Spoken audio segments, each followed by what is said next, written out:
Hi guys! Welcome to my channel. Ito yung niluto ko ngayon. Grilled pork chop. Yan. Naluto na yan. Binabad ito ng tuyo at saka kalamansi with bawang at sibuyas para mabango siya. Inigluto mga guys. Ayan. I-grill na po siya.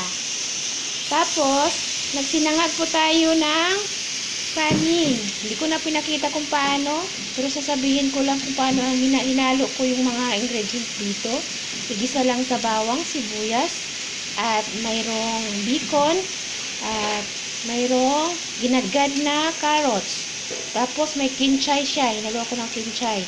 Tapos, timplahan nyo na lang po ng asin, yung pangpalasa. Tapos, mayroon siyang dry garlic yung nabibili sa supermarket. Yan ang sinangag natin ngayon. Tapos, nagpakulo ako ng tubig para sa soup ng Kuka Laksa Singapura. Yan, nabibili yan sa supermarket. Yan, halo-halo lang dito sa ating grill. Ayan, medyo na ano na siya, nag-grill na siya. Yan.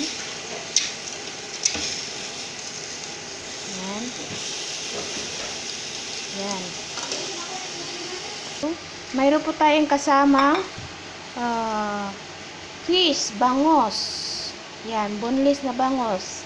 Kasama yun sa ating sinangag. Yan. Para lang yan sa dalawa. Itong pork chop,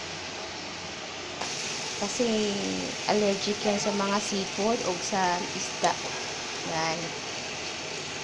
Kaya mayroon akong isda din na pinirito.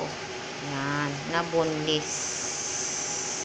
Tapos mga guys, pag nagtuturbo ako ng manok dito, pag kuhan din ako ng mga dry lang, ayaw nila ng ayaw nila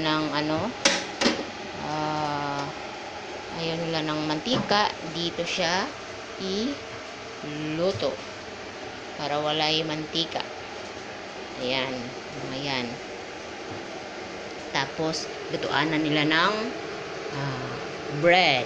Ayan, the bread. Microwave. Ayan. Tapos sa tinapay ay toasted oven. Sunog na yata yung ating ang ating pork chop. Ayan.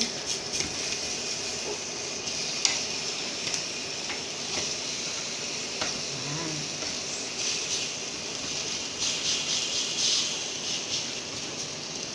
Sana all makakain ng pork chop.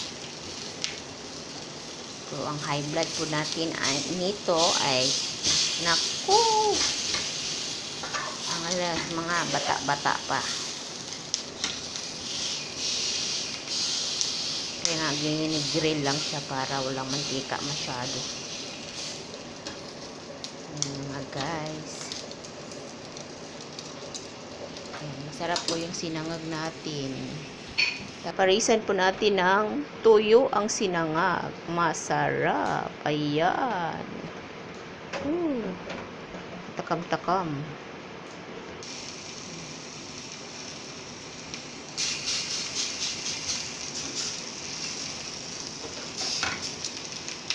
Labas ng mga mantika.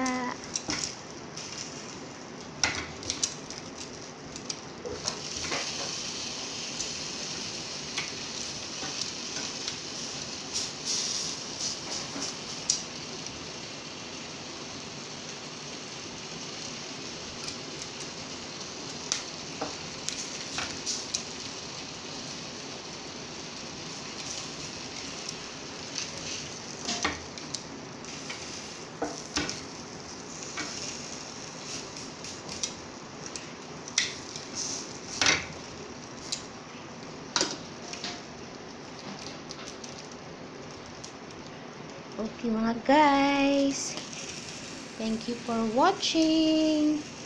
See you in my next video. Bye bye. God bless.